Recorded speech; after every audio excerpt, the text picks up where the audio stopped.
Good evening, everybody. What's up? Welcome back to Saturday night. It's good to see everybody. We're back again for Romhack races. It's week. Am I really looking at this correctly? Week 150. That is so cool. 150 weeks of Romhack races. This is the 150th one. That's a lot. That's a big number. I'm really excited about that. I just think that's really cool. We have everybody in the community to thank for that. So give yourselves a round of applause. Hey, give yourselves a round of applause just for showing up. Thanks for being a part of this for 150 weeks. We have really grown and really accomplished a lot, and I don't think we're slowing down anytime soon. We have got a level tonight from FYRE150.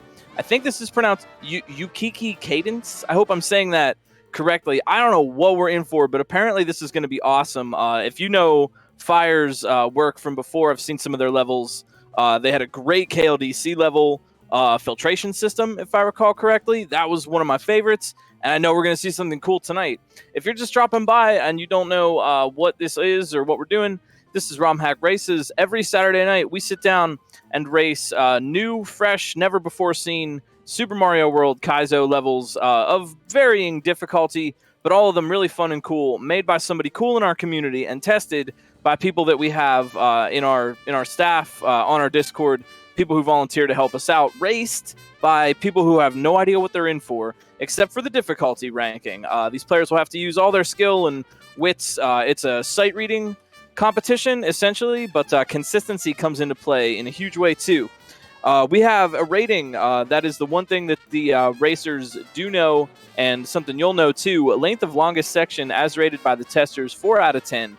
Hardest trick to figure out tonight, 3 out of 10. Hardest trick to execute, 4 out of 10. So this is going to be neat. Last week we saw a more difficult level where the grind was really the thing that kind of separated a lot of the racers. But tonight, with a little bit of an easier time, we might see some really fast clears, and that's cool. That's skill, right? We want to see that. So one shots, we're always looking for the one shot on any obstacle. If you can get that, you learn something about the level, and you might even get to save your progress, like winning or getting a checkpoint or something. If you can't get the one shot, you want to get consistent. If you're dying on the 5th obstacle, don't die on the 3rd obstacle.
Hey everybody, it's Doc.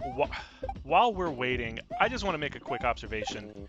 By the way, Kat, thank you so much for the 5 gift subs. Glitch is going to be back very momentarily. We are getting a power flicker situated. Can we talk about for a second that FYRE150 has brought Monkey to SMW? If you were around for this past C3 on SMW Central, you may have seen Sonicu share this beloved sprite that all of us that have played Yoshi's Island remember fondly, or maybe not so fondly. Well, now they're in SMW too, and they are just as pleasant in SMW as they are in Yoshi's Island, thanks to some phenomenal work by Sonicu. And now FYRE150 has brought them to the wonderful world of Kaizo SMW. We are starting off with Louis Duce, Quiet Mason, Yuri Densetsu, and RB Pimlico. And we've got just absolute, just best behavior Monkey happening right now. Glitch is going to be back here momentarily. I will do my best to help keep track of things, what's happening while we wait. There's a lot happening right now. There's a lot of Monkey happening on stream at this moment. We have Melon, we have Seed Spitting, we have monkeys that are getting in the way and getting out of the way. Louis is still trying to figure out how to get this timing right on this double jump over these munchers. Yuri seems like he's getting the hang of it himself, but still trying to time it so that the monkey can line up over the Paracupa. It looks like you can't just jump off the monkey holding the melon, if you were curious, but you are going to have to do some seed dodging. Louis making a run for it. Louis making a run for it. Oh, but too late! Louis, way too late. Louis trying to respawn the monkey, but monkey does not care for your respawn. Louis just a little too late and lost his ladder, lost the monkey, and now has to go all the way back to the start of the level. But Louis is our first racer to have seen the end of this first section. None of our racers know how many sections there are. I don't know how many sections there are. I've not played this level before. Glitch does not know how many sections there are. We're all going into this together.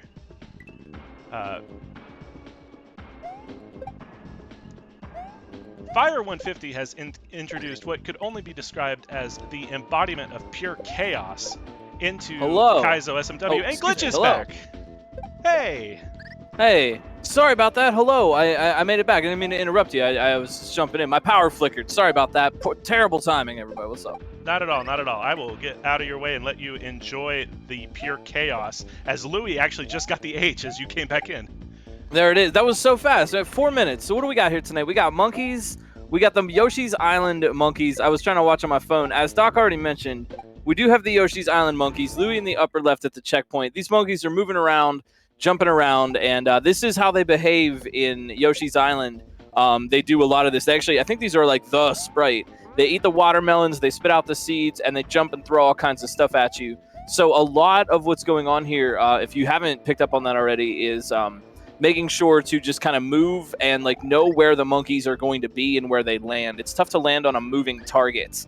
And we got Quiet Mason. Okay, we got Quiet Mason at the H. We got everybody caught up. We're doing platforming. We're avoiding monkeys. We're watching out. This is a really cool. I see why this was only a 3 to figure out, but a 4 for execution. That's exactly what's going on here. It's easy to read, but difficult to do. So Louis Duce, Quiet Mason, in the upper part of your screen at the checkpoint, Yuri Densetsu, RB Pimlico, one section behind. And this is the really cool thing about these kind of 3 out of 10, 4 out of 10 kind of races, is that they get really, really tight like this. I think Louis, from what I've seen, has a little bit more knowledge. Quiet Mason's really good, and this is where the kind of, what's the expression, the rubber hits the road, so to speak. We're looking for a third. There it is, RB Pimlico making it to the checkpoint as well. We got 3 out of 4 on screen right now on the second checkpoint. Needing to use spin jumps in this section as well. The Piranha Plant's obviously a spin jump obstacle. Make that 4 on the checkpoint. You fail me in the lower left, coming back in here. But yeah, needing to use spin jumps, you can either boost or regular jump off the monkeys, so the blue indicator coins are kind of helping out with that.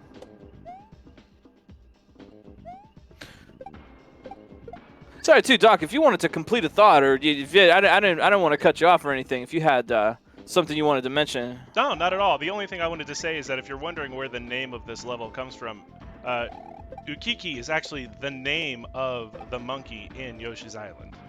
Is that the case? I did not know that. Yes, so Ukiki Cadence is putting right on the tin exactly what we're in for tonight, which is a whole bunch of monkey. I didn't know that. There's tons of Yoshi's Island. This is actually kind of cool for me because I've just been learning the Yoshi's Island warpless run. And, yo, Louis Duce learning real quick. Is there another section? Oh, geez. Look at this. Louis Duce in the upper left making it to the 3rd section. And this monkey is running away with the orb. I love these orb chases. And this might be a pretty quick one for Louis. So we're looking for some other challenger to make it to this section. Someone's got to make a move right now because Louis is making huge moves in the upper left corner of your screen.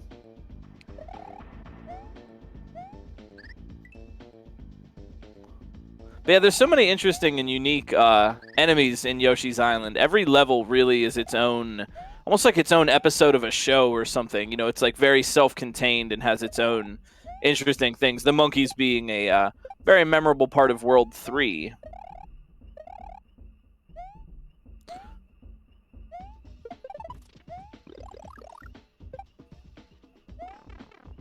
So really good reads. Louis Duce really has the hang of this, and definitely just trying to read and execute quickly. There's honestly, I'm trying to think of like stuff to say about the platforming, but this is a really, I like this. First of all, this is just a really like good use of the monkey sprites and just kind of straight down the middle. RB Pimlico, excuse me, is also on the 3rd section. What am I looking at? Quiet Mason is on the 3rd section. What in the world? Okay, this is good. We got a race now. It's Louis Duce, Quiet Mason, RB Pimlico versus the monkey that stole the orb. Looks like B2DE also on the section. This is great. Okay, we got a race now. We got a race. So needing to chase this monkey that stole the orb all the way to the end here. I see B2. It climbs up the tree at the end. And Louis Duce got it. Wow. Okay. Whew. Geez, there is a lot to pay attention to here. Nice job, Louis Duce. I didn't even get a chance to see how that ended. Very nice work. Who's going to be next? Louis Duce with the sub, but 9-minute clear. Okay, so needing the damage boost at the end, and there's B2. So that's the point of the mushroom. B2 for the 2nd place, and RB Pimlico right behind for the 3rd. Nice job. So yeah, needing that mushroom at the end to damage boost on the spikes and finish the chase, and then catch up to that monkey before it can climb up the tree and get away. Misha Vargas in the lower right, Halcyon in the lower left. You fail me in the upper left, getting into the 3rd section. This is a fast one tonight. I love this. If you're digging this level, I would highly recommend checking out more of FYRE's work. They have made some really nice stuff like this that is like pretty and succinct and a really good use of the elements. I mentioned earlier filtration system. The KLDC level from this past contest was actually one of my personal favorites and a really high scoring level in the contest overall, which was another one of these levels that really just had a great environment and made great use of its environmental gimmick as a physical gimmick. It's just very succinct. Don't know. I don't know if that's a good description or not, but it fits for me. Misha Vargas trying to, oh yeah, get that P-speed and get out, needing the P-speed there to make the final jump. Everybody on screen right now on the final section trying to chase the monkey, and that's just funny to say. They're all trying to chase the monkey and looking for 3rd place right now. Wanted to mention too, you probably already heard, exclamation leaderboard in chat, and of course, every leaderboard command comes with shoutouts to D to the 4th for helping us out with that. If you want to check the leaderboard, and romhackraces.com, our website. Is this 4th? Oh my word. Oh my word. Is it 4th? Okay, I'm going to check the leaderboard. Because, geez. Yeah, we are looking for 4th right now. Jeez. All right, well, listen, I'm going to be looking for a new job here by this time next week. It's been fun. You Fail Me had fun, but they're done. And I've enjoyed commentating Romhack races. Darkanine's running the leaderboard. Listen, what kind of world am I living in right now? Nothing's going. I cannot get a thing right today. Halcyon with the win. Quiet Mason with the win. Everyone's winning the level. The monkeys are shooting watermelon seeds at me and running away. It feels like a monkey stole my freaking brain tonight. What in the heck? Amazing. Darkanine's running the leaderboard tonight, helping out for D to the 4th. We got, okay, you know what? I'm going to stop for a minute. I'm going to back something up because if I want to get something right tonight, and what I want to let you know is that it's not just me bungling up the commentary. I'm joking. I'm doing a bit right now for what it's worth. Not really being self-depreciating, just doing a bit. Just trying to make you laugh. But it's not just me bungling up the commentary here. We have a whole team of volunteers and people who help out with Romhack races, and they are all very kind and wonderful. Darkanine helping out with the leaderboard tonight. D to the 4th, Dr. No, Kelgan, Osu, and Om Nom Nom testing levels. Fire making the levels, and friends helping out on Discord. We all really, really appreciate it. So big shout outs to them. We got Muzzle, I hope I'm saying that right, in the upper left. Kerr in the upper right. Catmakes in the lower left. Misha Vargas in the lower right. I think only right now Misha Vargas working on the final section. Yo, RB, thank you for the raid. This one's fast tonight. Jeez, I wasn't ready. I wasn't ready for the speed of these monkeys. This level is fast and furious, and you can get it for yourself over on romhackraces.com. Check out all the patches from all the levels, and all 150 of them. Also, too, if y'all have any questions or anything, or want to learn more about SMW hacking or the mechanics involved here, please feel free to just shout it out. I do have chat open, and am more than happy to answer your ROM hacking questions.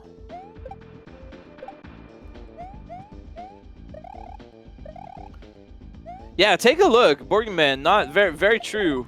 From a design standpoint, I'd love to see levels that do this kind of thing. In this case, the levels using the monkeys, but you could really apply this to any sort of gimmick. Is that like you want to do cool stuff with the gimmick? The gimmick can't just be that you do the thing. You have to do something cool with it, If this level just had monkeys and then a bunch of other random Super Mario World stuff kind of thrown in, it wouldn't really make as much sense, right? It wouldn't feel coherent. But check out what Fire did here, using a lot of different properties of the monkeys in different sections. They run, they jump, they climb, they shoot watermelon seeds for a danger, they throw the spring down, in the same way that they throw bombs and cactuses and things in Yoshi's Island. And that's, I think, is really good level design, kind of using the gimmick to its fullest extent and really taking advantage of all the different different stuff that the gimmick can do. And I think that really makes for an interesting level that feels it's like familiar and fresh at the same time, right? Because you're doing new things with the thing you already know. You're just learning more about it. And it really makes like a coherent kind of feel and environment for your level. That it really feels like this is happening like in the same kind of place, Yo, Kerr in the upper right, making it into the pipe and getting to the final section. Got to run. This is really fun. I really like this level. I know we got the monkey sprite a little while ago. The name of the person that uploaded it escapes me, and I'm sorry for that. But I don't think we've really seen. I haven't seen a level that really just uses this. I love how. I don't love how Catmakes in the lower left there actually took a death, but I love how in Yoshi's Island they throw bombs or cactuses or something like that, and in this one you've got them throwing Mario World stuff. They're throwing springs and spinies. Is actually, I don't know, can the monkeys be configured to throw whatever sprite? Like, could they throw a P-switch, or could they throw grab blocks, for example, or something? Could they throw a mushroom? Could they throw poison mushrooms? I imagine the answer is yes, but excuse me, I think that would be cool. So yeah, some folks have learned, we've seen Muzzle get to the end and learn that you have to be a little bit faster. The whole idea in this section, if you haven't seen, to chase the monkey that has the orb, and you can't really catch it until the end. And that at that point, you need to keep the mushroom, and right here, Muzzle in the upper left going for it. Keeping the mushroom and grabbing the damage boost. Oh, they were like half a block away on that. So the thing to watch out for really in that section is, you know, just run fast. Kerr making it there as well. Here goes Misha Vargas. Got it. Nice job. Nicely done. So nicely optimized movement. You have to have a fair amount of optimization throughout the level as you're kind of chasing the monkey so you can shorten the distance right at the end. Nice job, Misha Vargas, on a really good clear. That was sub 20 by a wide margin. That was great. We got EJ coming up to say hey in the lower right-hand side. EJ, Cat makes Kerr, and Muzzle all working on the final section. But one thing I wanted to point out, you know, if you're looking at this, take a look at this chase section here.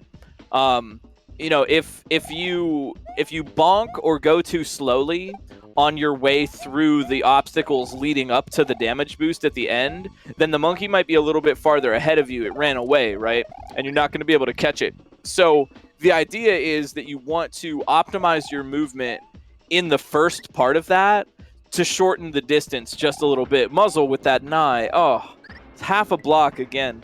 And so a good way you can do that, as we say hey to Yuri Densetsu here in the upper right, a good way you can think about optimizing your movements in a situation like this is something I always like to talk about for Kaizo speedruns is slow fall. Gauge your slow fall. If you want to go a little bit faster in a section like this where it doesn't really seem like you can really run faster, you know, you can't. You kind of have to take each obstacle as it goes. You got to grab the block. You got to bounce on the Goomba. So how do you go more quickly in a section like this? It's all in the jumps. If you have too much hang time on your jump, if you do a bigger jump than you really need and then slow fall the whole way down, that jump is going to take more time. And yo, Yuri Densetsu getting out of here. They don't need any extra time. They got it. Great grab. And a good example of what I'm talking about, minimizing their slow fall a little bit. So as you're going through this section, if you're smart, you know, or if you're learning to be smart, as all of us are, you will find jumps that you're kind of just over jumping. You don't need that much air time. You don't need that much hang time. So without being too super dangerous about it, try to just cut your jumps a little bit. Don't hold slow fall the whole time. And what you'll find is, you know, you drop quicker and you'll land quicker. And if you have 3 or 4 or 5 instances of being able to do that in a section or a level, then you can get a little bit more speed and you can get the orb just like Kerr in the lower right-hand corner of the screen. And you can be all cool and chase that monkey and get your orb back. But really think about that, because I think it's something that players don't really maybe don't notice all the time. I mean, even me, I say. It's something I'm reminding myself. Muzzle, too. Nice job. Finally getting that, man. They were so close. They were like half a block away on 3 or 4 of those attempts. They deserve that. GG. Well earned. We got Germ Dove in the upper left. We got EJ in the upper right. Cat Makes and Rusty Fuzzy rounding out the bottom part.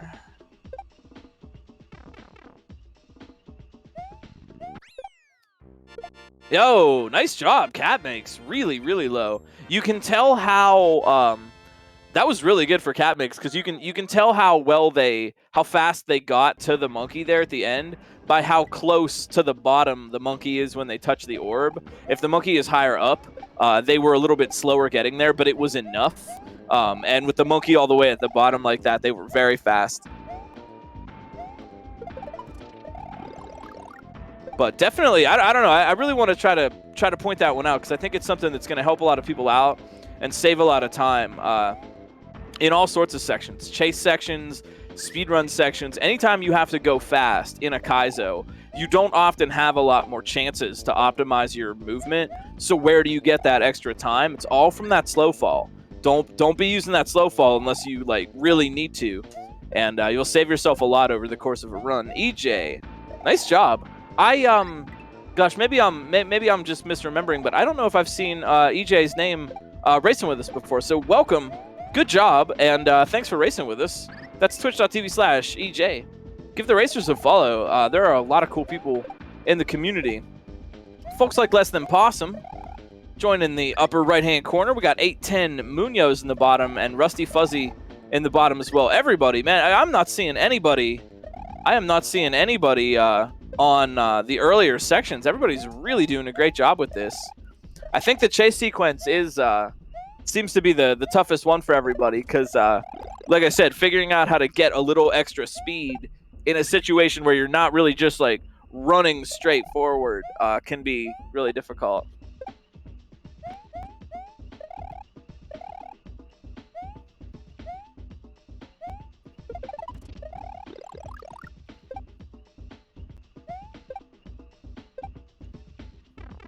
I really like the combination in this level too, using like some damage boosting, a little bit of block, gate, to grab the grab block and use it as a gate, picking up and grabbing the mushrooms and stuff on the fly. I like that because it's not overwhelming. It supports the gimmick of the monkeys. It doesn't try to like overpower it. The elements in your level are kind of like different flavors, or toppings on a pizza, and like sometimes a lot of different toppings that would be really great on their own, when you put them all together, they're fighting for space in the levels, so to speak, and it makes it kind of a weird flavor. So you got to look for that balance. Fusty Fuzzy, yo, nice job.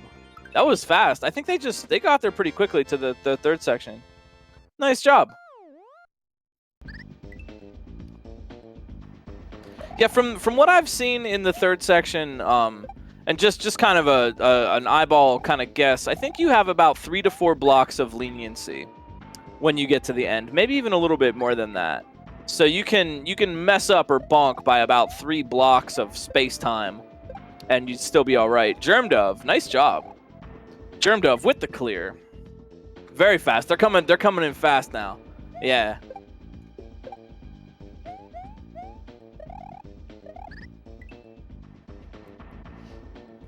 Yeah, I guess maybe this coming to Kaizo Mario this fall. Monkey levels with motor skills. Monkey ghost levels with boo rings. Monkey levels that are hidden inside another monkey level. Monkeys wearing spiked hats that you have to do motor skills on.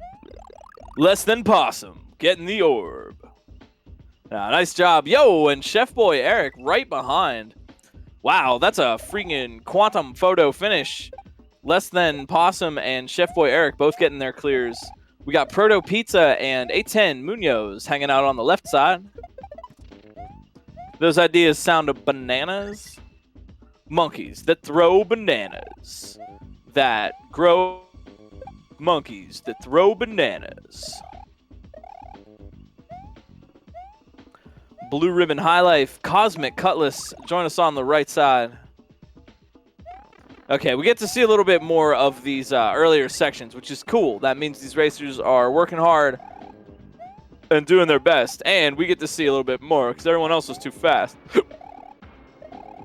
I really like this section that Proto Pizza took a death on there, getting all 3 monkeys to line up on that tree. You chase the one over, and then all 3 of them line up on the tree. Oh yeah, the tap taps. Oh yeah, this is cool because like I said, I have like just been spending some time learning the Yoshi's Island warpless run. So a lot of these Yoshi's Island enemies and things are really fresh in my mind right now. And I don't know, I just like it. It makes me happy. Yoshi's Island. I know this is Super Mario World Kaizo, but Yoshi's Island is a phenomenal game, and I definitely think more people should check it out. If you haven't already, I assume I'm probably talking to the wrong audience. I'm assuming most of you are familiar with popular games on Super Nintendo. Yo, Proto Pizza. Nice job. A popular player of games on Super Nintendo. making it to the orb section. All right, love to see it. It's Munoz versus Proto Pizza on the left, Blue Ribbon versus Cosmic Cutlass on the right.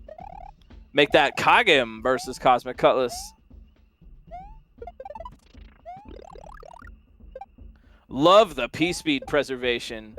Yeah, this is so nice because it's like, I know this is going to sound weird. I only mean it metaphorically. This is just a weird analogy. I'm not suggesting that we actually do this. A10 Munoz, yo, all right. Nice clear, winning the little fight against Proto Pizza there. Nice job. Everybody's doing really well, but it's just an analogy, The monkeys are like the main flavor of the dish here. And all the other, damage boosting and P-speed management and stuff are like little spices in the level design that get thrown in at just the right amount and in just the right way to make the overall gimmick stand out really well, The monkeys are the star of the show, and like all the other little tricks like P-speed and grab blocks and damage boosting are just there to set up another interesting trick with them. It's supporting cast. I like that. I think that's really solid level design. Especially when you're dealing with something like this where the main gimmick, being monkeys, it's tricky to figure out. They jump around, they're erratic, makes it tough to deal with. Kagem, though, having no trouble making it to the final section. It's Proto Pizza, Kagem, Ender of Games in the lower left, Cosmic Cutlass. Also, how are you doing tonight, chat? It's Saturday night. It's Romhack Races. We're having fun. I'm having fun. It's our mortal enemy.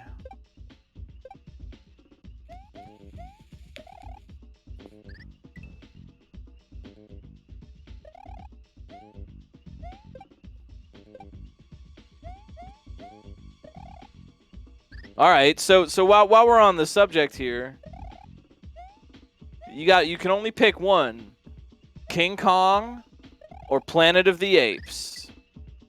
What's it gonna be? What's the best ape monkey movie?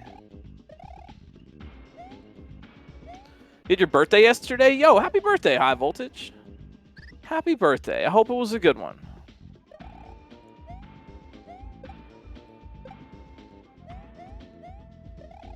Is Dr. Worm stuck in your head? Ha ha ha ha ha.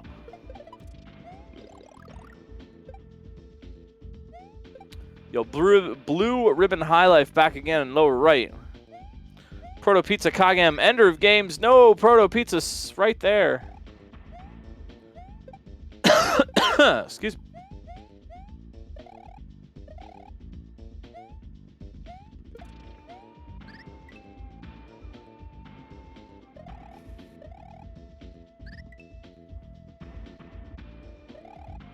Yeah, Proto Pizza and Kagem just getting to the end, but that not quite quick enough, and that's a good chance to highlight the slow fall trick. I call it gauging, like you're gauging your jumps. I know that's a weird way to put it. Proto Pizza, yo, nice job, yo. That's twitch.tv/Proto Pizza.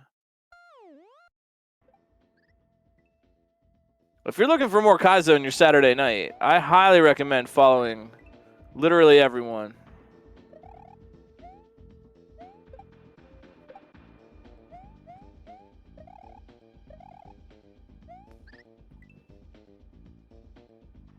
We got Kagem, Ender of Games, Blue Ribbon High Life still hanging around. Get it hanging around.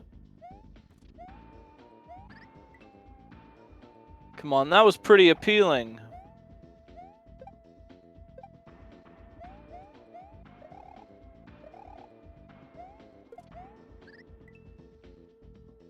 Wait, slope trees? Where's the slope tree? I didn't see a slope tree.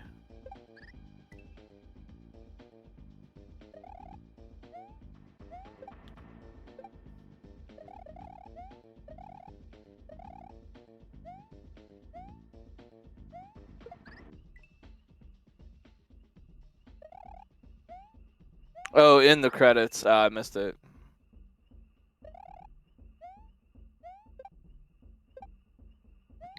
Well, I certainly hope everybody is having a splendid Saturday night. Thanks for the raid, Proto Pizza.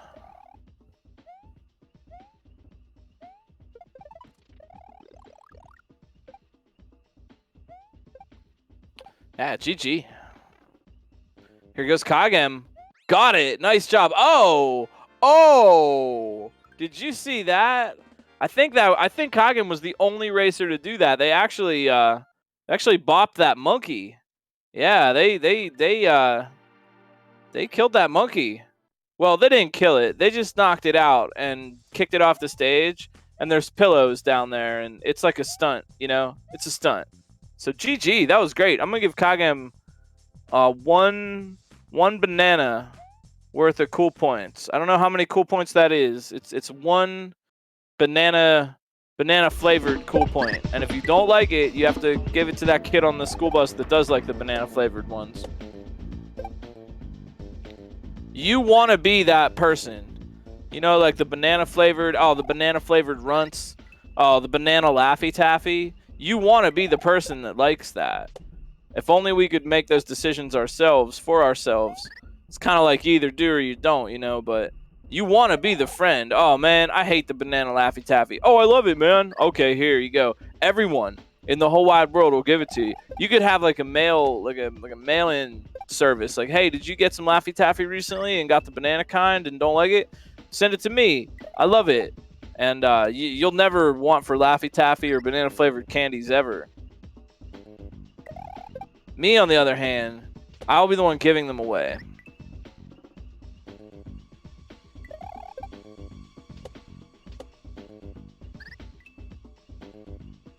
We got CO Cadelic in the upper left. We got Cosmic Cutlass, Ender of Games, Blue Ribbon High Life.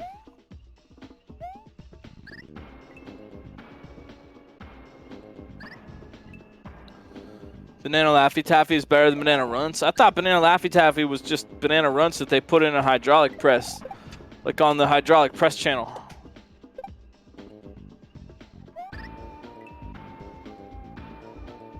That's a good question. Are the trees a custom block that the monkeys can interact with, or is there a specific act as monkey can climb?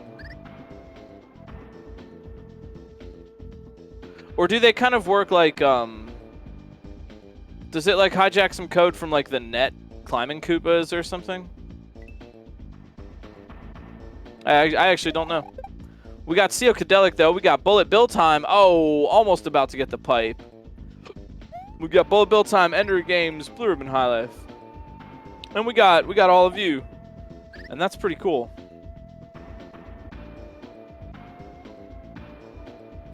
Yo, Bullet Bill time with those nice regrabs. Those big, the 1, 2, 3, big wide regrabs. I like that.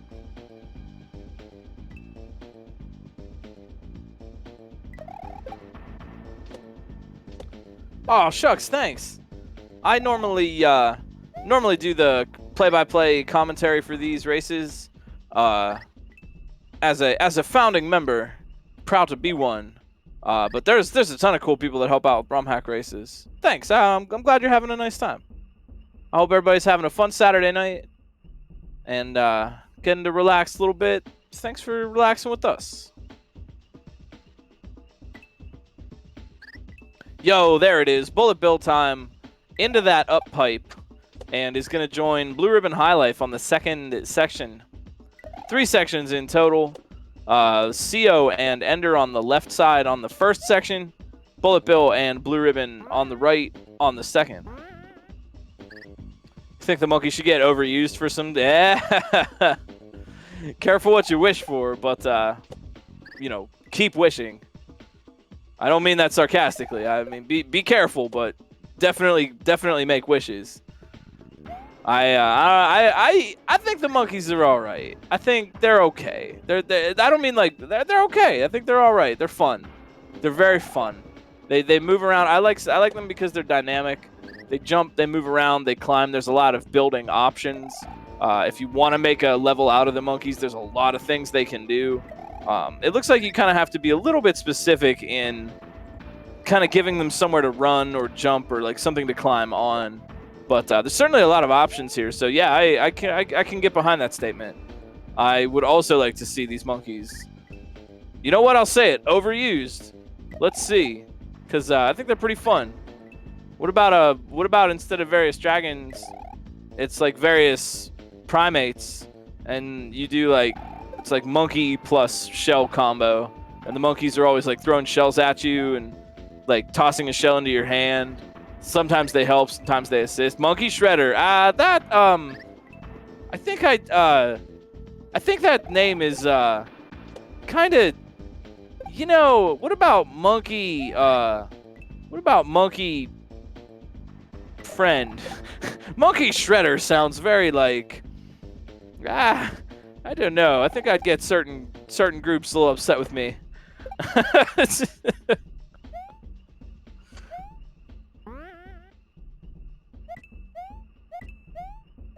That's one of those titles that doesn't quite work out of context.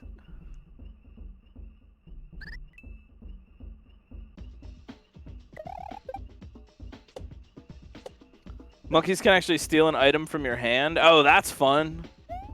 That's fun. So you could have Mario carry an object and have to avoid a bunch of monkeys who are all going to try to jump in and try to steal it. That's funny. And you need it because it's that one object you need to bring to the end.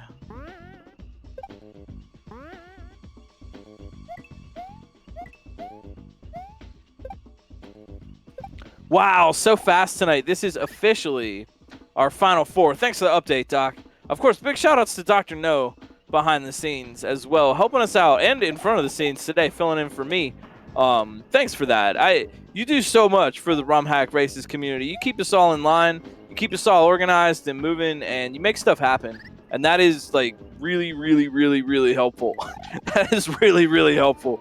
Way more than I can say by repeating the word really a lot.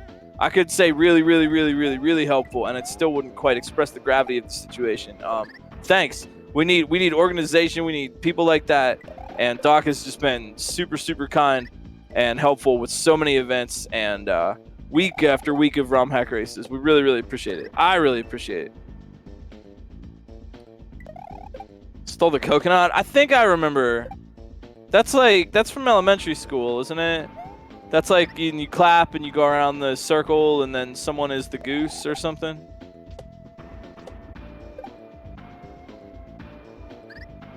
Of course, there's down by the bay where the watermelon grows.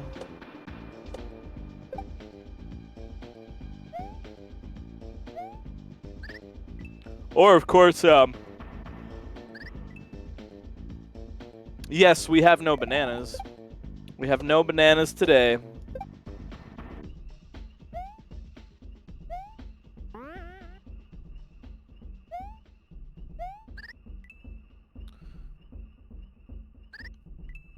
We got 64,000 watermelon, though. We don't sell any. But the guy we buy them from, oh boy, he can sure sell a watermelon.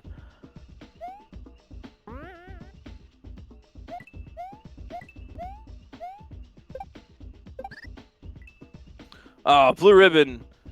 They really have this section down. They just have to get a little bit more controller articulation going on here.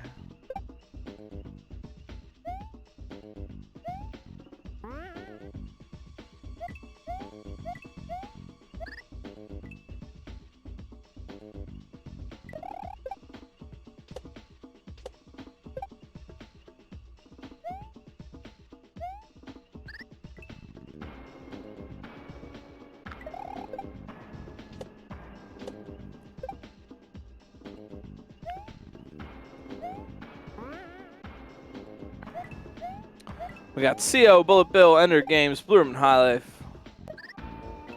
Nobody has seen the final section yet, so they don't even know. They don't even know what they're in for.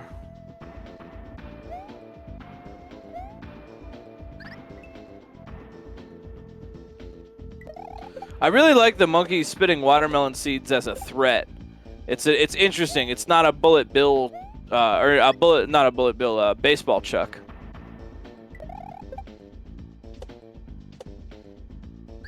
Oh, you could, Mr. X. You could have a role reversal from Yoshi's Island where they steal Yoshi from Mario, or Baby Yoshi from Mario. Yeah. You could do like a whole theme. That could be like a whole theme for a level. Is just like role reversal Yoshi's Island. Mario now has to carry Baby Yoshi.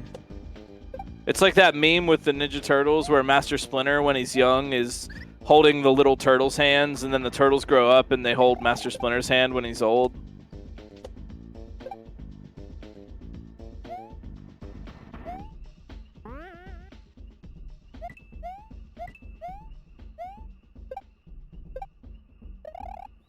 Yo, Blue Ribbon High Life in a good position right now.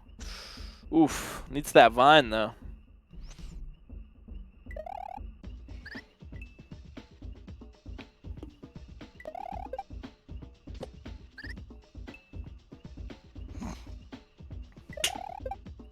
What's been on your mind, chat?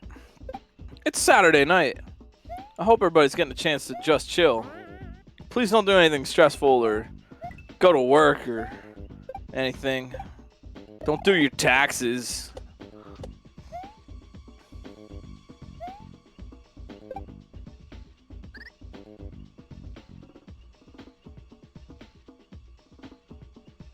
This is so cool. Oh, no, what's going on? Very cool level tonight. Who does their taxes in July? Ned Flanders.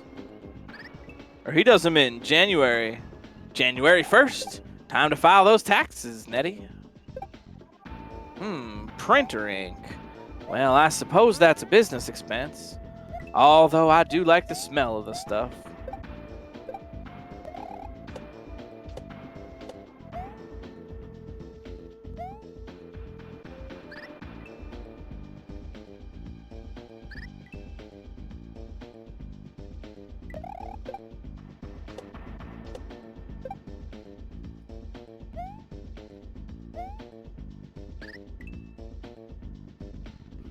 So we're waiting for a third section. Bullet Bill Time and Blue Ribbon High Life right now hanging out on the second section.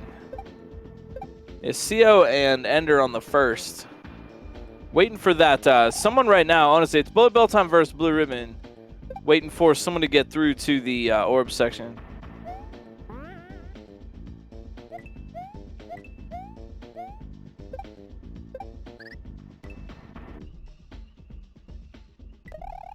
The Ned Flanders themed metal band, I've heard of them.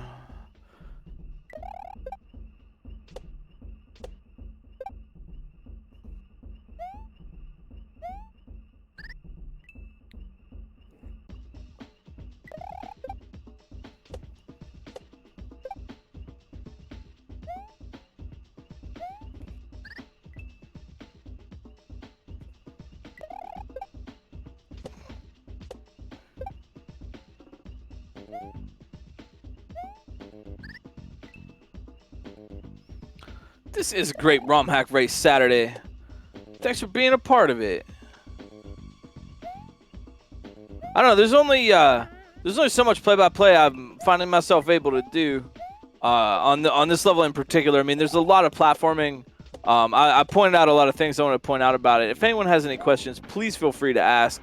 Here goes Blue Ribbon High Life in the lower right. Let's see if they. Oh, whoa! They need the P-speed. But I guess there's kind of only so much play-by-play I can do on monkey platforming. This is super cool, and I don't know. What's your monkey level? What are you gonna make? Now that we're all stoked on using the monkeys in Kaizo, what are you gonna do with it? Monkey Skytree? That's a great idea. That's a fabulous idea, and it works really well with the monkeys because they're vines and they're climbing and they hang out in trees. That's a fabulous idea.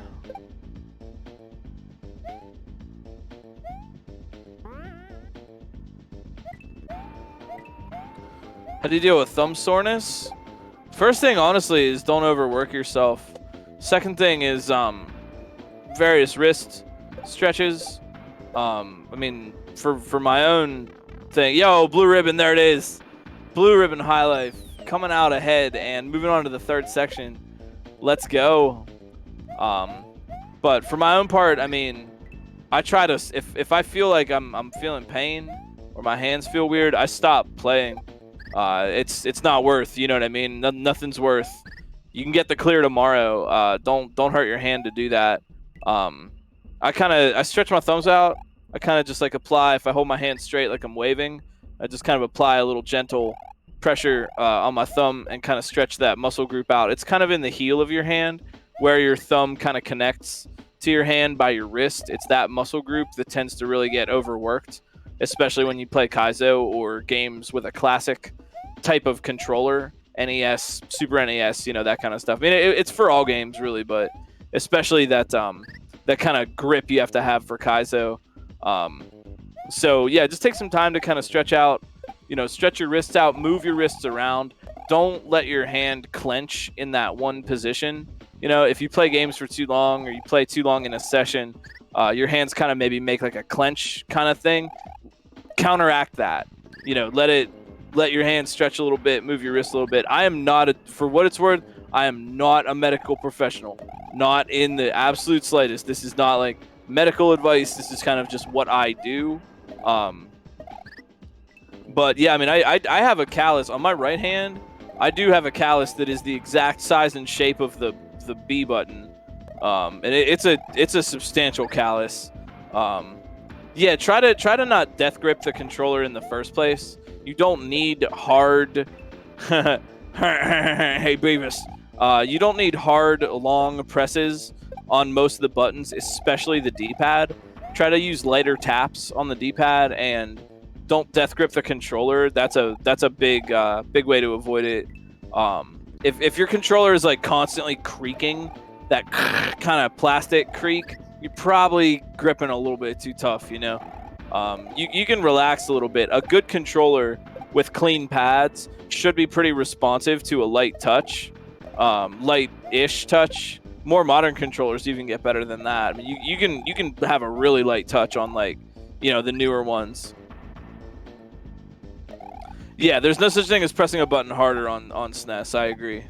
Or on the very rare SMES, the Super Nintendo Entertainment System. They only released a few of those. They're rare and collectible.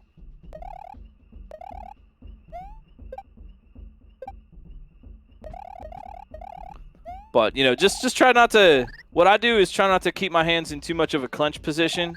I take frequent minute-long breaks or so when I play, even when I stream, to just kind of get my hands out of that position, stop holding in that way, you know, move my wrist around. You can kind of extend your hand and do like the Queen of England parade wave, how they just kind of rock their wrist a little bit back and forth. I also, too, which I've stopped doing because I haven't really needed it, but I also, I mean, a wrist brace or a compression glove on the hands can sometimes feel good after a session. Honestly, even if your hands feel really rough, you know, get some ice on it. Get yourself an ice pack and cool down a little bit after you play for a little while. You know, spend that 5-10 minutes. Just, you know, hold that ice pack in your hands and just kind of cool those muscles down a little bit. And similarly do warm-ups before you start playing. I mean, really, I for the 3 or 4 minutes where I'm starting my stream and doing an intro song, I'm sitting there stretching my thumbs out and moving my wrist a little bit to just kind of start that motion. It might sound a little silly, but at this point, you know, for what I'm doing and for what people are, you know, for what you can do and what you'd have to challenge yourself to do in Kaizo and games, treat it like athletics. Warm your hands up. That's helpful. It's good stuff to do.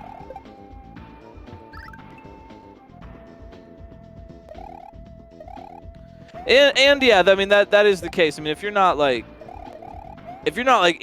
in pain, I mean, stop. If you're getting like shooting, stabbing pains, you know, or pain in like your arm, your forearm or something, or like in a kind of unrelated part of your body, right? That might be a little bit weird. Again, not a medical professional. Do not take this as medical advice. It is not. But you know, your hands do develop some muscle over time, and as if you practice and take care of yourself, you'll find that it's a little bit easier over time, especially with just good fundamentals on controller technique. You know, it's just like anything else. You know, you develop the particular muscles that you need, and if you work those out, you know, they'll be tough.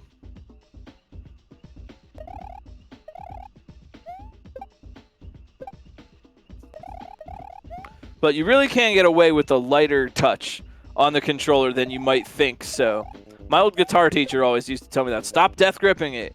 Don't press down the string so hard. Relax your hand. Try to think about that when you're playing, you know. Just relax. Relax your hand.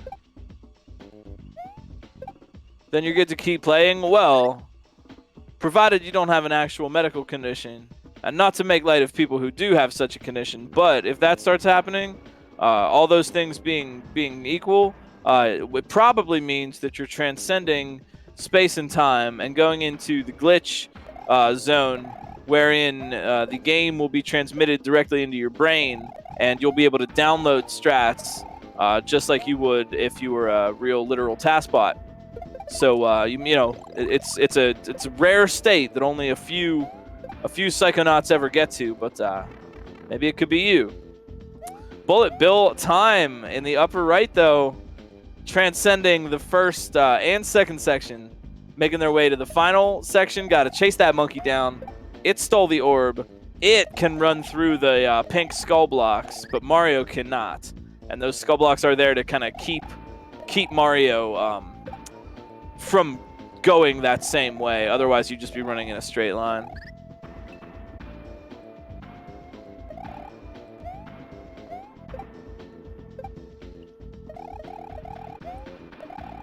Yeah, that's an excellent point too, Dark and I.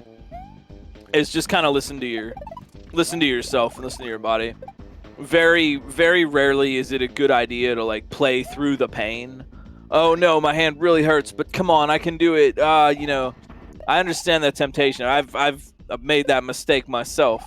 But you know, listen to that feedback, you know, from your hands and your wrists and stuff. You're not. You got to figure. Well, we're talking about Kaizo specifically, but it really can apply to any game.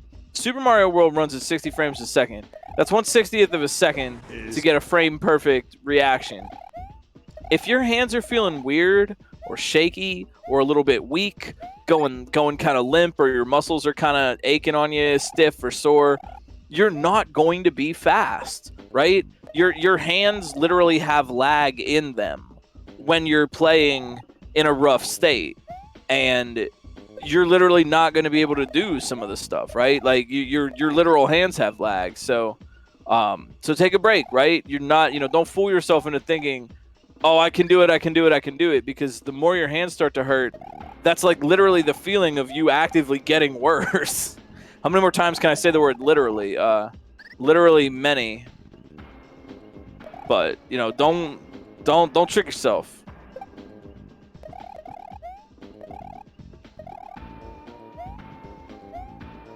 You started playing with a heavy controller that sits on your desk so you don't have to grip at all. Yeah, that's not a bad idea. Something that I think is interesting, as someone who grew up and came up a lot in sort of, I guess, like pre-Twitch or pre-powerful emulator type of days, kind of the old days, before like SD to SNES was really prominent, before a lot of hardware hacking solutions for consoles were more prominent and easier to get. And it's been interesting for me to see, and I do believe this, that the future of Kaizo and the future of games is probably going to evolve away from strictly playing with a Super Nintendo controller. More and more people can play emulator with keyboard, or play console with a hitbox, or play emulator with a console hitbox, or hitbox with a console emulator, and Super Hitbox World, hook up different controllers, use an emulator and a PlayStation controller, 8-bit duos and stuff that change the accessibility options. I think that's a good thing. I think that's absolutely a good thing. I think we should always have more controller accessibility, not only for people with hand pain or who want to watch out for that, but with people who, for whatever reason, aren't able to play with a standard setup, people with disabilities or otherwise, something like that. So I found it interesting to see how it's see how things have kind of evolved away from the standard controller. And the more time goes on, the more I see people playing with really interesting setups. I think that's cool. You know what else is cool? Cadelic making it out of that section and getting into the up pipe to start the second section. Good effort, honestly. Really good effort. A DDR pad. You know, there is someone, Peking Boo is a streamer who actually plays almost everything with a DDR pad. I've seen them playing Kaizo with a DDR pad recently. They're Peking Boo on Twitch. And they have like a whole camera. They ran a GDQ. They ran Celeste Seasides at GDQ with the DDR pad. So go for it. You know, go for it. The only reason, don't gatekeep the setup. The only, and I can say this, and this is kind of the old school traditionalist in me coming out, but the only thing I could see would be some controller setups do allow for moves that would technically be banned in a speedrun. For example, simultaneous left-right. On a separated D-pad controller or on a hitbox or something, the hitboxes can be configured not to do that. But in some setups, you can make button inputs that would be impossible on a real controller that would give some kind of advantage. In that case, that would not be allowed for speedrun purposes. But I'll tell you what, honestly, that's just like the old school traditional video game competitive player in me coming out. And quite frankly, I would be interested to see people start making Kaizo that did require those things. Like, just make something that requires a simultaneous left-right, and then just play it on a hitbox to do that. You know, the more we explore, you know, just pull an Andrew G. The more we ignore the rules in order to explore, the more we're gonna find interesting sources of skill and cool runs to do and cool stuff to make. So, you know, that's just like the rules, man. But it's not like the rules, man. You know, man.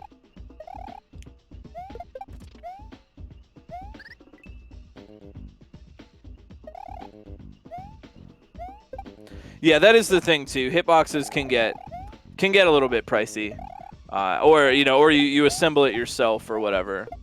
We're still, I think, like old school console accessibility has come a long way. There's many more options now. There's clone consoles that are great, SD to SNES, save state stuff, hitbox controllers that can hook up to old consoles and everything. We may have a little bit of a ways to go yet. But the technology is improving, and the interest in this old stuff is kind of helping that happen.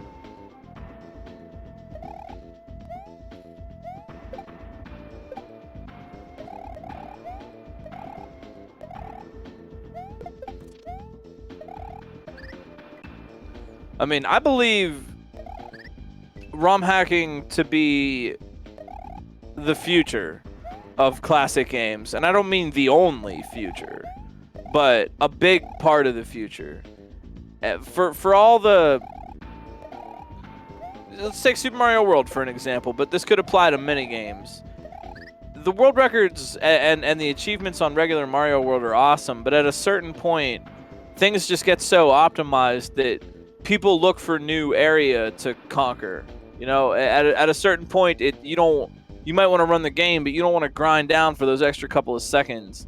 You know, how many times can we play the exact same game over and over again? I mean, I get that's what speedrunning is. It's a beautiful thing about it. Bullet bill time, nice try. But, you know, at a certain point, things get overcrowded. People like to discover things, and there's nothing left to discover in a game. Or, you know, people like routing and optimization more, and there's none of that really left to do in some games. And so ROM hacking, making new versions of the same games, really gives you that third option where you can still use all the skills that you accumulated from the original game, but you get to recontextualize them, do it in new and interesting ways. Oh, CO! Oh, I saw that. Man, oh man. CO Cadelic, a freaking pixel Goomba foot away. Oh, jeez. Thanks B2 for the raid too. Great job on the race. Thanks for playing with us tonight. Yeah, MFP. That's a good example, right? MFP's just grinded Mario 3 down to the core, and there's lots of stuff to still do with it. There's plenty of great Mario 3 runners, and I bet at some point, you know, someone will find some cool new strats, or you know, something will change. The run is never done, right? There's unless you're maybe talking about like Dragster or Mario 1 or something, you know. There's always going to be room, and there's always going to be people that want it. But I think the more optimized and the more overcrowded certain games become, you're looking for that third option, you know? Like, I love Mario World. I want to play Mario World, but I don't want to have to worry about, I want to discover and route and optimize and find things and explore and come up with my own strat that I could, you know, name the glitch cat skip or whatever. And like, when you can't do that in the main game, or when doing that in the main game just becomes very prohibitively difficult, it's nice to, like, you don't have to, well, if I can't play Mario World, then that's it, you know. Here you can play a Romhack of the game. Same skills, new skills even, new stuff, new challenges, but like a wide open countryside to explore. It's not like everyone's already been there and picked through it. So I think ROM hacking represents a good future for us in a lot of classic games. I hope more games get their own ROM hacking renaissance. I hope more communities get to have that. CO, not to be denied twice. CO Cadelic making really fast work of that second section, and moving on to join Bullet Bill Time and Blue Ribbon High Life on the third section. Ender of Games in the lower left, still working hard. We're cheering him on. Gonna have a bonfire. Yo, B2, have a great bonfire. It is an excellent night for it.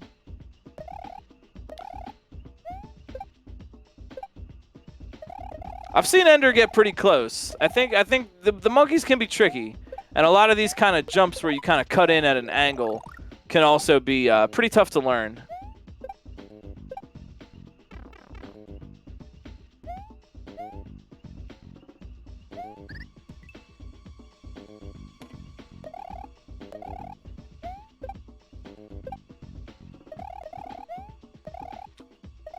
Have I played this? No. So I can explain. So every week for ROM hack races, for these races, we have a fresh, brand new level. That level was made by somebody in the community, and if anyone out there would like to make a level, we have sign-ups. Come on and sign up. Make a level for us. And the levels are fresh, they're made, they're tested, and that way when we do the race on Saturday night, it's a level that no one has ever seen before. Just the testers, just the staff, and the maker, obviously. So the players can be sure that they're going to race something brand new, totally fresh, and there's no way anybody could have like seen anything about it or know anything about it ahead of time.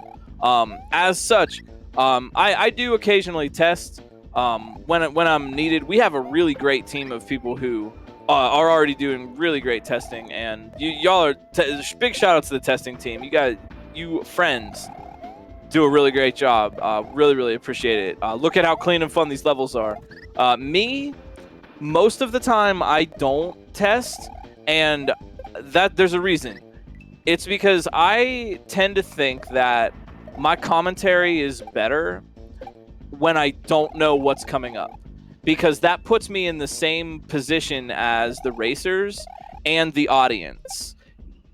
Neither you, me, or the racers know what's about to happen, and I think that just helps me have better commentary because I can put myself in their shoes, think about what they're thinking about right now, talk through more of their mental process, and I've found a lot harder to do when I know what's coming up in the level. It kind of characterizes the commentary, you know. It makes it, well, they got through that part, but I know what's coming up later. You know what I mean?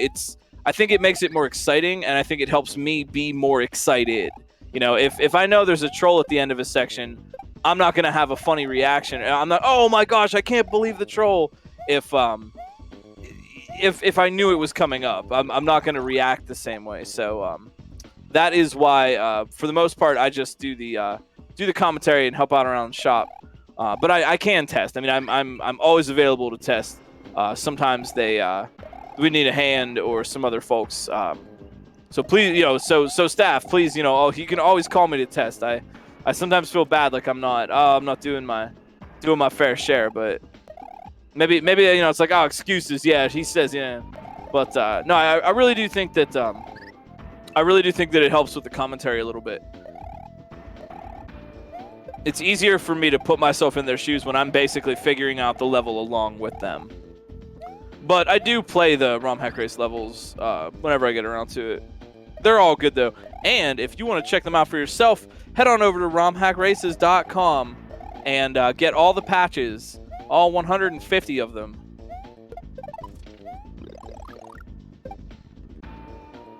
Yeah, I was wondering about the drop kill.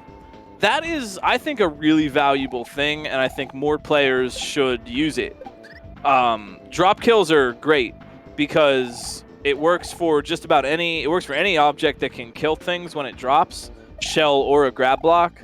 And it's really great for grab blocks because you mitigate the risk a little bit of smashing it or throwing it into something. That is a really especially good strat for vanilla or non-Kaizo hacks. Bring a shell, and then instead of crashing into one thing and killing the shell and killing that thing, just drop it. Whenever you drop a shell straight down, not pressing forward, but just holding down and letting go, the shell is what I refer to as active. There's active and inactive. Inactive shells are sitting on the ground. Active shells are active. And even though the shell isn't moving, like it's not animated like it's moving, a falling shell, whether upthrown or dropped, is active, and an active shell can kill an enemy. So you can just continually drop things. So you drop the shell, you're holding a shell or a grab block, drop it, it conks into the enemy and kills it, and then you just get to pick it back up again and use it again. Sometimes Kaizo levels require that. I most often see it with like a one-tile gap and you have to drop kill an enemy that's running at you or something. But don't sleep on that strat. In situations where you're not being required to do it. Use it for vanilla hacks, non-Kaizo, use it for situations like this. It's really handy. It's if you can kind of master the timing, just like how close you want to be to the enemy and just like bloop, drop it, pick up the shell, and then you're ready to drop kill something else. It is honestly one of my favorite little non-Kaizo strats to use. And if you ever see me playing a non-Kaizo hack or something, the very first thing I do is try to pick up a shell and just get as much stuff out of my way as possible with it. And it's a better play because if you kick a shell forward into something, now it's bouncing and it's going to rebound off the wall and you have to bop it again to catch it and take it with you. Whereas if you drop or up throw, you can just pick it right up again. Doesn't matter. It's not a threat to you. It's only a threat to your enemies. So be a threat to your enemies. Drop a shell on their heads today.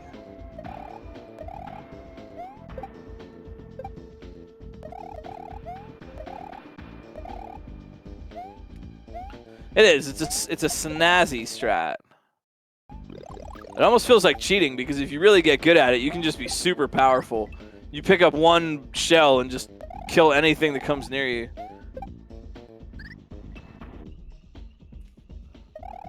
Oh, CO. Robbed. Did you see that monkey rob CO? That was less than half a block. That was like a quarter of a block away. Gosh. You know, for all the time CO spent on the first section, they are blazing through these other two sections. Looks like they just had to like warm up the engine a little bit. And now they're just on fire. He's on fire! Hey, yo, Baba Yaga, thanks for the raid. Thanks for the raid. Grab you a snorkel and your swim trunks. It's a raid. Thank you. Yo, welcome to Romhack Races, everybody. We're watching CO Cadelic, Bullet Bill Time, Ender of Games, and Blue Ribbon High Life. Everybody except for Ender in the lower left, working on the final section. Got to chase down the monkey and get the orb back. Why does the monkey even want the orb in the first place? I guess because it's shiny. That's a stupid question.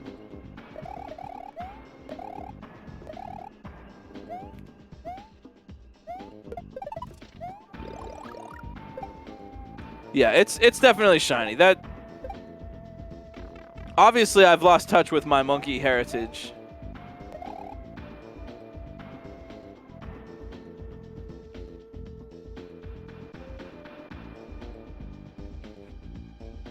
Yeah, it is pretty shiny. Trade for bananas? Bananas. Isn't that Donkey Kong?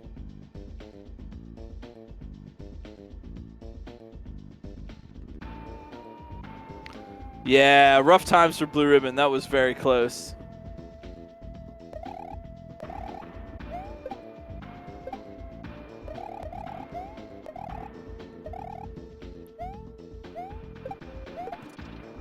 Oh man, what if we could have SMW monkeys that would steal Mario's hat?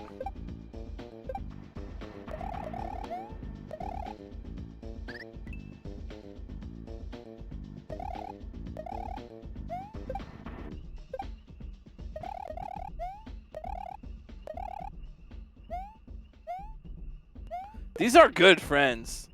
I too. I think the feeling is pretty common around here today. You know, and that's, I gotta give shout outs again to FYRE. Way to make a monkey level where the monkeys are fun and endearing. Honestly, you could just as easily have made a level where the monkeys are just outrageously annoying. And that kind of fits more with their cheeky fun spirit. But these friends are great. They're just nice friends hanging out, being cheeky fun monkeys. I like them. Here goes CO. Can we get the jump? CO Cadelic. Nice work. And bopping that monkey off the tree. There's some cushions down there. That monkey's fine. It gets paid in bananas to take the fall. It's like a wrestling match. Nice job, CO Cadelic. Blasting through those final 2 sections. They spent a while on that first section, but once they learned it, they were out the door.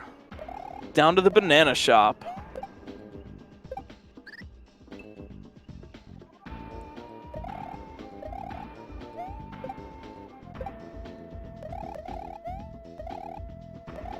We got Ender of Games, we got Bullet Bill time, and Ender of Games.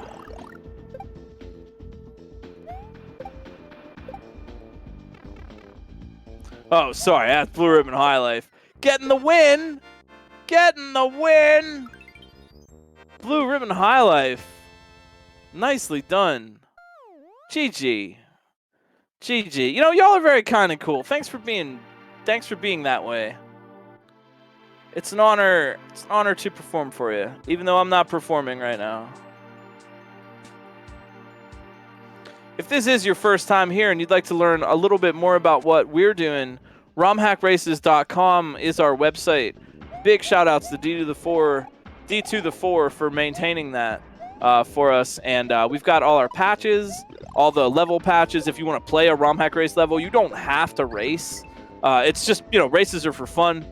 They are open to the public. Everybody can race if they want to, but if you just want to try this level out on your own time, feel free. In fact, I highly encourage it. Check out all 150 of our level patches, learn a little bit more about the staff, and if you want, even jump over on the Discord server and hang out, talk shop with us. We have all that and more on romhackraces.com.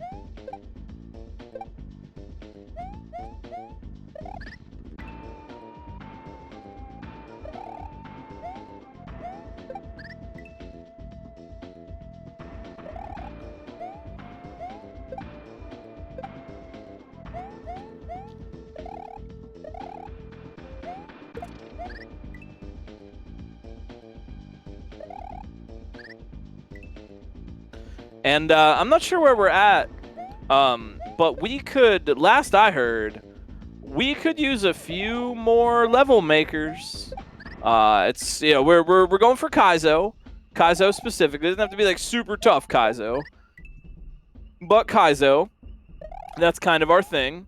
And we are looking for a few more level makers. If anyone is interested in making a SMW level for one of our Saturday races, I think we have a few slots open coming up in the next couple of months. So if anybody's interested in that, you can check it out on the website, and the Discord also has sign-up sheets.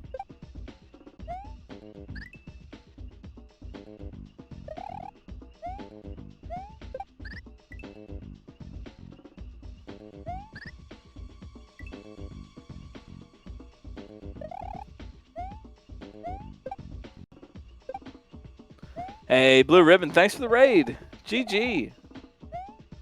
Well played tonight. Showed that monkey what's up.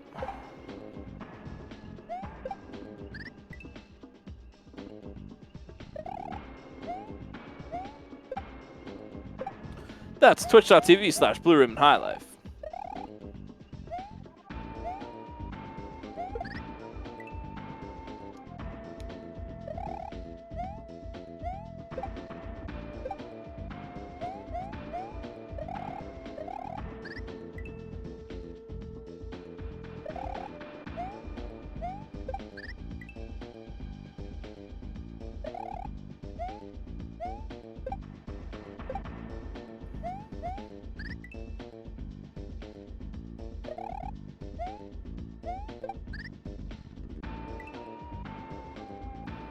Yeah, it is kind of monkey business, isn't it? Not the kind of business that's open 9 to 5, though. The monkeys can't keep track of all that.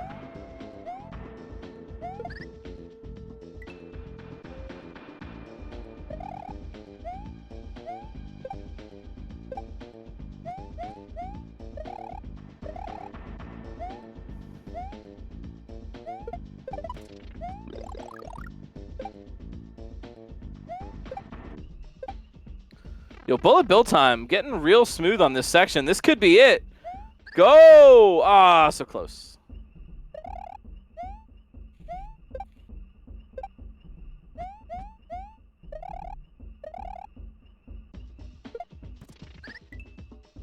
I hope everybody's having a nice night.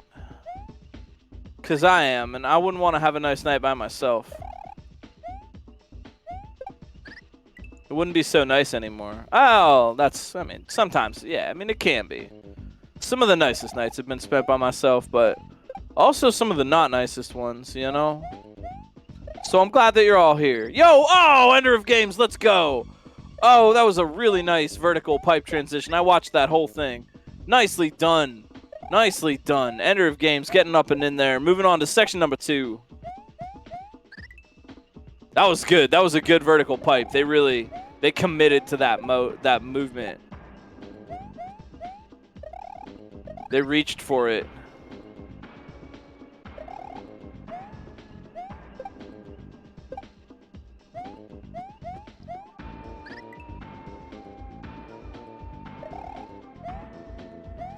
Yeah, I think from what I was seeing, the timing here is lenient to about 3 to 4 blocks of space time, because a block, it can be a unit of time and space. I think, and I didn't test it myself, but I think from what I've seen from the racers, there's about a 4 block tolerance.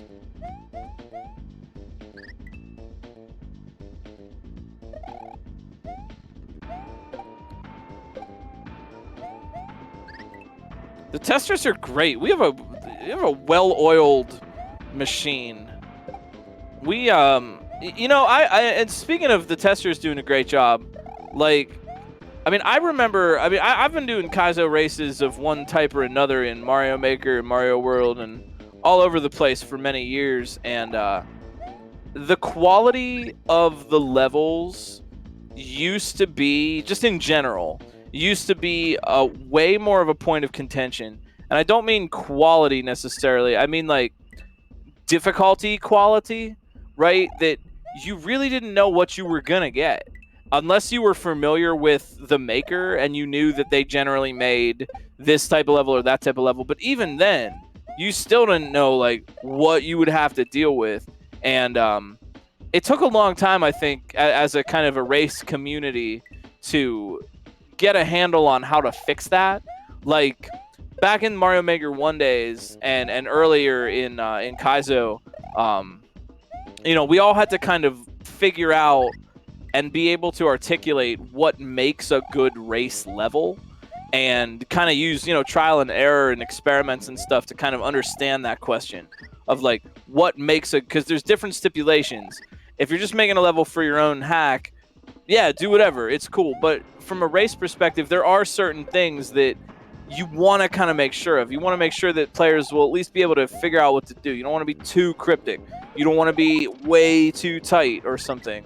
You know, sometimes you get away with a little bit of this or that. There's some brain puzzles. There's some there's some tight stuff to be sure, but it took a long time to kind of, as a community, I think, understand what we wanted out of a race level. And the testers just do such a good job, and for years now, that has been so much less of an issue than it was in the past. We have the rating system that lets people know ahead of time, kind of just in general, what they're in for in terms of difficulty.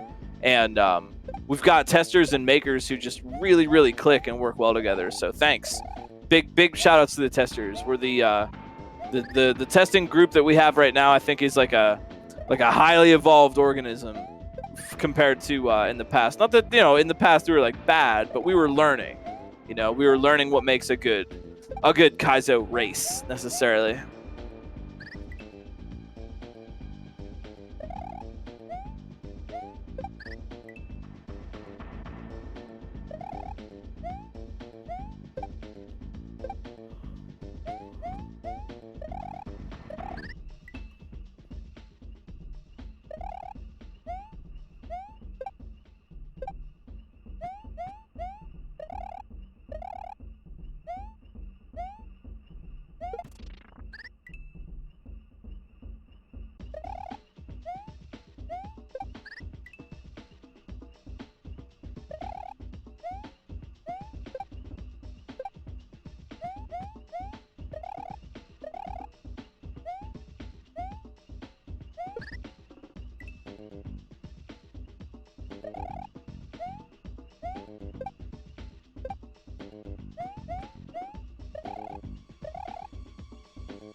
Ender having some trouble on that obstacle where the monkey throws down the spring.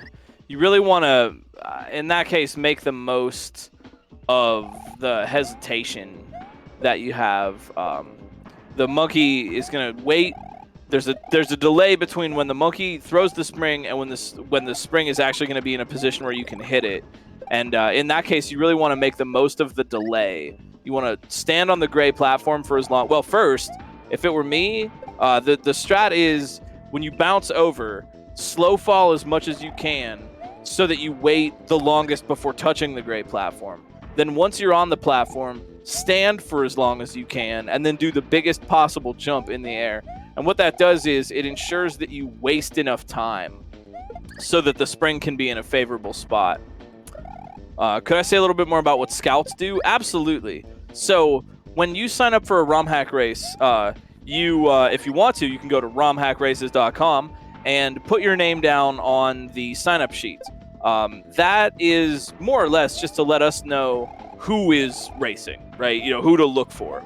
And then there are usually, very often, most nights, there are, in fact, I can't think of a time when we've had less than 4 to start, like ever, which is awesome. Excuse me.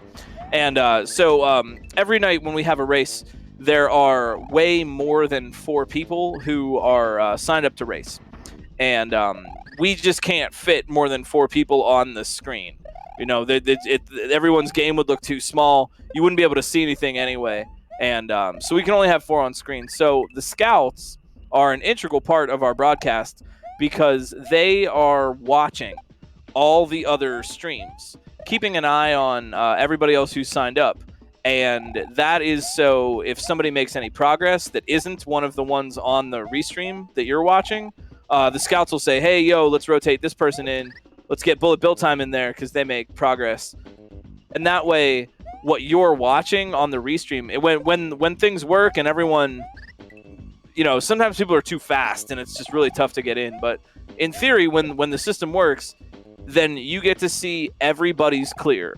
And the 4 racers on screen are the 4 racers who are either made the most progress or are likely to make progress in the next little bit of time. So, yeah, exactly. Scouts are the restreamer's eyes, so that way Doc can just hang out and just focus on the restream and doesn't have to watch all the other streams, doesn't have to have his PC slogging down to watch 12 streams and restream and connect on Discord. So by splitting up that work a little bit, it makes the broadcast go a lot more smoothly. If someone wanted to help with this, yeah, basically. Yeah, we have volunteer sheets on the Discord. And, yeah, all you basically need is just a good internet connection and some time from 8 to 10-ish I mean, you know, it's kind of like availability.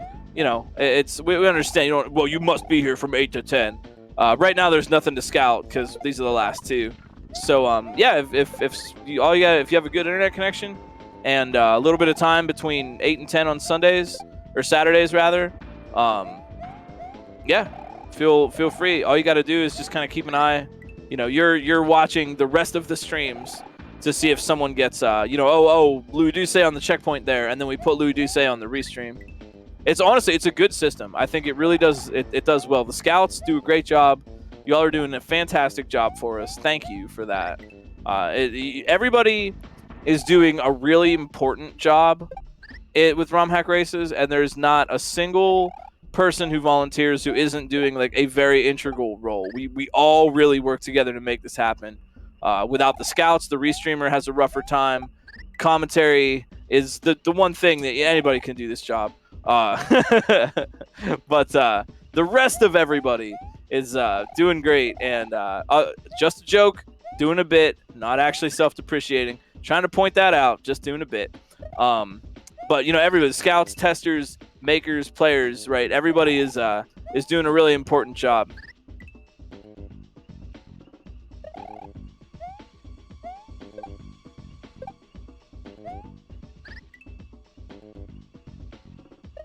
And I think that's something special that Romhack Races has. We have a well-oiled machine and a good team of volunteers and folks who help us out, and that is what makes this all go. That and the interest and, you know, enthusiasm from the community.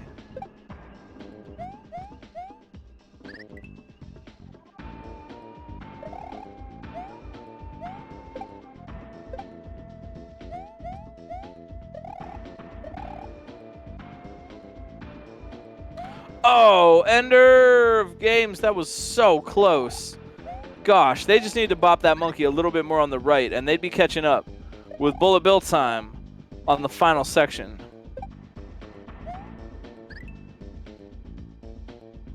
Seems like everybody does this second section a lot faster.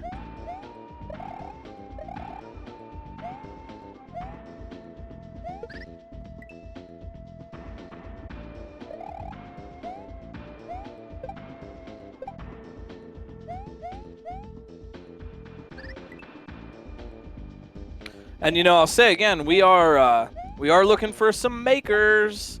If anybody is interested in making a Romhack race level, doesn't have to be super tough, doesn't have to be, you know, super easy. You know, kind of, we want to see what you want to make. You know, we like showing off the personality of each maker. Here goes Ender. Let's go. Let's go. Let's go. Let's go. Yeah. Yeah. I like that. Nice job, Ender of Games. Now it's a race. I love this. I love it. Bullet Bill time, Ender of Games on the final section.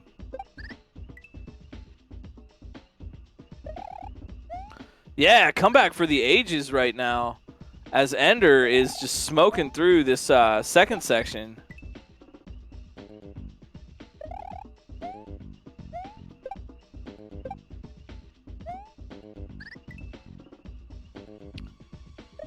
Yeah, again, there's a layered challenge in this third section. There's two challenges that are taking place at the same time. One is just getting through the obstacles. Don't die, don't bop the ceiling, you know, go just make the jump. The other challenge, which is layered on top of the original challenge, is do that in an optimal enough way. And that density makes it a little bit trickier and definitely a little bit harder to learn, because you can have one, you know, well, I know how to get through the obstacles, but now you have to do it in a really precise kind of optimal way. Don't bonk, don't hit the block. I do like Bullet Bill Time's strategy, though. I hope it pays off for them. If they bonk or make a kind of a suboptimal movement, instead of trying to chase it out and get to the end and lose, they just jump into a muncher and reset. I think that's smart, especially in a race situation like this. But really, you know, that idea can apply to a lot of things in Kaizo. If there is a level or a section or an obstacle that's going to take you a long time, don't make it take longer than it has to. And by that I mean, let's say this, bullet bill times is one example. If they know they're not going to be able to win the chase with the monkey, they already bonked, they're already sunk, so they just reset anyway. That does mean that they're cycling attempts faster, but what it also means is that each of those attempts takes less time. Another good example, which is where I kind of discovered this philosophy, was the Dolphin Castle in Kaizo 3.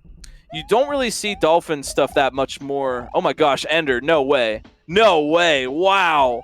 Are we going to have the comeback of the century here? Holy moly, Ender, yeah, just looking up. Oh my gosh. But let's say you have the, you don't see dolphin RNG dolphins as much anymore these days. That was more of a 2016-17 kind of Dram 1, Dram 2 thing. But who knows, they could come back. But if you're in a situation like the Kaizo 3 Dolphin Castle, where you don't, like, you have the opportunity.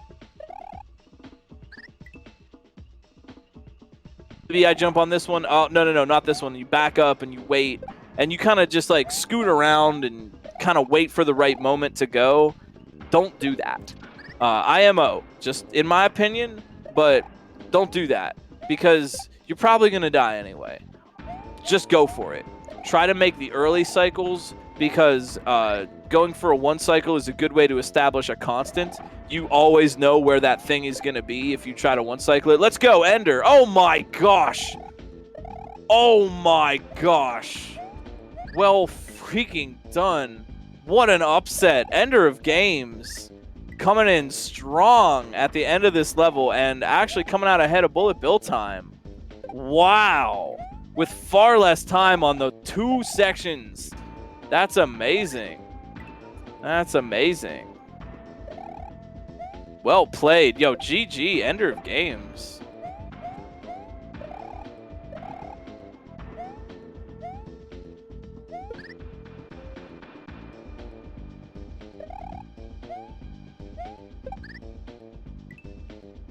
Yeah, I mean, as far as Romhack races is concerned, we say race, but really, I mean, we're here for everybody, right? The real race, the real win and the real loss is between the player and the level.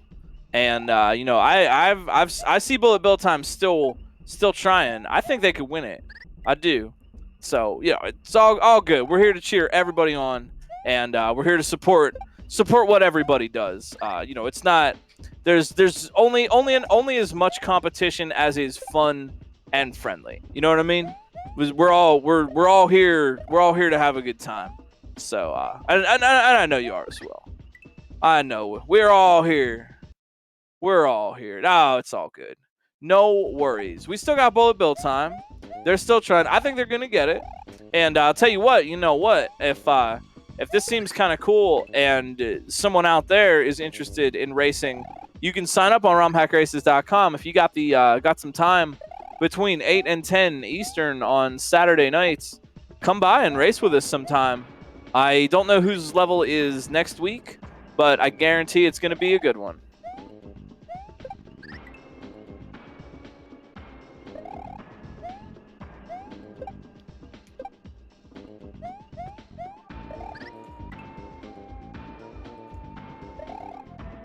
Although, true story, a stellar comeback from Ender of Games tonight. Really put on the power. Something about that first section, I think, gave everybody a little bit of a trip up. And then once they learned how the monkeys work and how to go for it, they really started blasting through. We saw that same thing with CO's run. Next week's level is by the Elegist, a new maker. All right, I'm excited about that. I do not know their style, so I'll be excited to see what they got for us.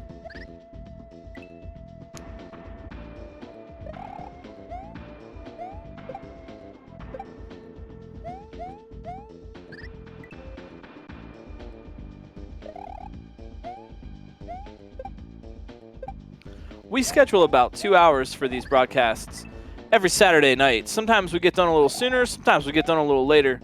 But if you're looking for a little bit more Kaizo in your Saturday night, highly recommend going and checking out a lot of the other racers and streamers who are on tonight. There are a lot of people playing Kaizo and a lot of good friends hanging out in the Kaizo community. So if you're trying to see a little bit more Super Mario World Romhack action, there is no shortage of that.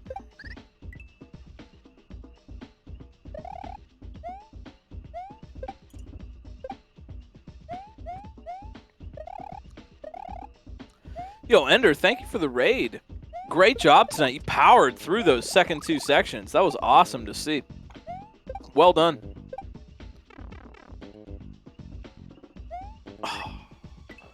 Oh, Bullet Bill time. I believe in you.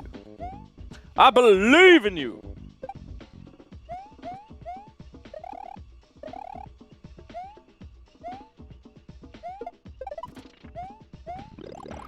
Bullet Bill. Oh, Bullet Bill time made a clean run right there.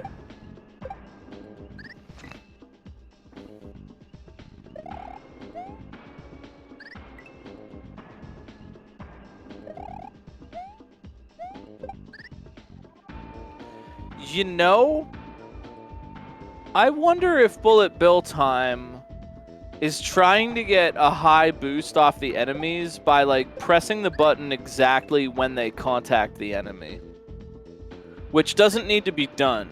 You can just jump and hold the button and you're basically pre-buffering the high boost off an enemy. And I wonder because sometimes I see them get a low bounce and I'm trying to figure out what they're doing to cause that to happen. I'm not trying to dig or criticize. I'm just trying to understand and help people play better Kaizo. Yeah, oh, it does lose a few frames. Does it really? I did not know. I did not know that, Darkenine. That's interesting. I didn't know that was a frame loss at all. Yeah, if you do a full jump versus letting go. Well, that's weird. What do you know? I learned something tonight. Oh, yeah. What I'm talking about is if you jump up into the air and then you contact an enemy, if you just jump up into the air and hold the button the whole time until you contact the enemy, you will get a large boost off of that enemy. And what I was wondering is, are they trying to press the jump button as they're contacting the enemy because they think that's what gets the boost? I don't know. I'm just trying to understand why maybe sometimes they get that slower bounce, or that lower bounce rather. Yeah, the regrab in the first section. I think that, yeah, that held up a lot of people, I think. Regrabs are tough. It's a tough thing to do. But yeah, fast falling before a bounce would yeah. No, that makes sense, yeah.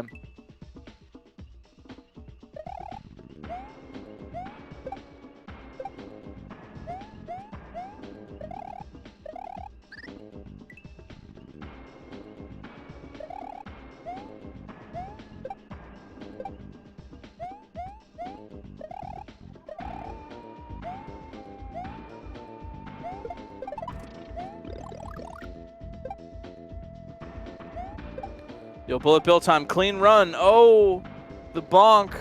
Ah, that bonk. That treacherous bonk.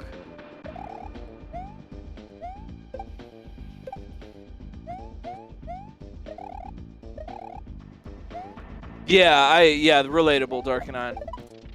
I regrab most jumps, even jumps that don't need regrab necessarily, because it's just a way to exert more control on your jump trajectory. And I always prefer to control rather than to work from absolutes. It's easier, but you get less mastery of the technical nuance overall if you work from like jump here, press and hold right, and then keep holding B, and it will just work. That's just my preference. But yeah, sometimes double or triple regrabs for something. You can't. Triple regrabs do exist. They're a little mythical, but you can definitely articulate a triple regrab.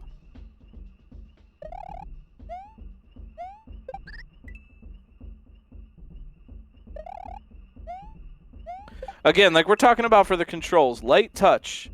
You You don't want a death grip. You're not gonna make good inputs. You want to keep your hand kind of loose and flexible, you know, so you can be fast. You don't want to be hard. Haha, hey Beavis. You want to be fast.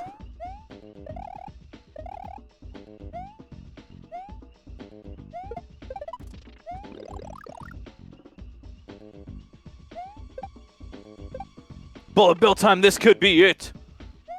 No! Stupid monkey.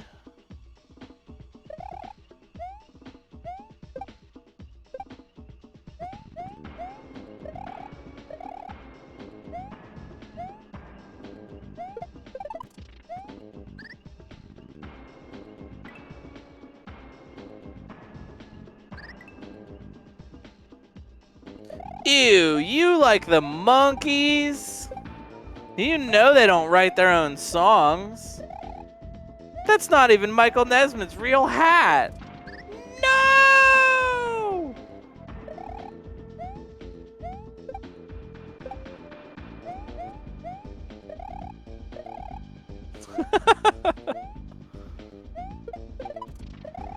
There's this weird old interview where Nesmith from the Monkees and Frank Zappa interviewed each other, but they dressed up as each other. So Nesmith is Frank Zappa and Frank Zappa is him. That was from Fear of Flying, yes. Ew, you like the monkeys?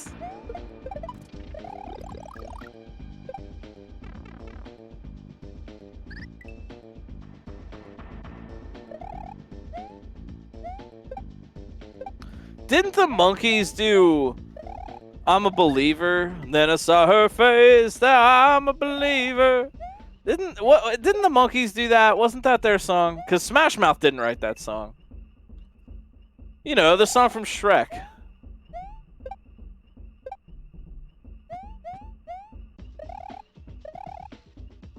Yeah, I thought so.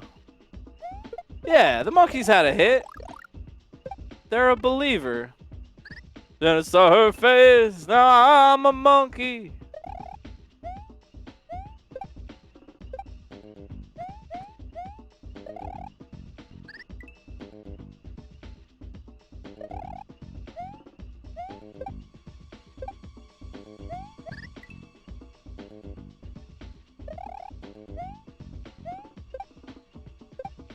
Are we ever gonna get the Chris Farley takes of Shrek? Did you know that? I think, as the story goes, I think Chris Farley was supposed to be Shrek originally, and they had like a bunch of audio already recorded. Yeah! All right! Bullet bill time, let's go! Nice job! All monkeys defeated, all racers win. Romhack races, bringing you the best in Romhack race content and high skill gameplay. All right, that's everybody. We did it. Time. We win. All clear. Under 2 hours. An excellent level tonight from FYRE150. Check out more of their work. Filtration System from KLDC was a phenomenal level. Really enjoyed it. Can't wait to see what Fire makes for us next. RomhackRaces.com is our website. You can go and check us out there. And we're going to be back on Saturday night again next week for another race. We got another level, and I hope to see you all there. Check out our website, jump on our Discord, keep hacking, keep working on your skills, work on those double and triple regrabs, and monkey steal your banana flavored candies. Thanks for hanging out, everybody. This is one of my favorite parts of the week. I always really enjoy doing this, and from all of us here at Romhack Races, thanks. You matter. Your thoughts matter, your heart matters, your feelings matter. You matter to other people in your lives, and you matter to me as human beings. Of course, you know you matter to the internet's number one long boy, FYRE150. The monkeys are a little bit disinterested. You know, they could take it or leave it. But you matter to the internet's number one long boy, FYRE150, and the people that matter to you in your lives. Would love to hear from you about that. We know Black Lives Matter, LGBTQIA plus lives matter, Indigenous lives matter, disabled lives matter. You too. I will see you all again over on GlitchCat stream. That's me on Sunday night. We're going to play some more Kaizo. But we're going to go raid Quiet Mason for right now. Quiet Mason has ridiculous skills. Check him out. He's a good streamer and a good friend. And I will see you all again tomorrow night or next time on Romhack Races. Thanks for hanging out, everybody. Hack the planet. And it is always an honor to do these shows for everybody. I hope you have a really good evening. Peace out, and thanks for watching.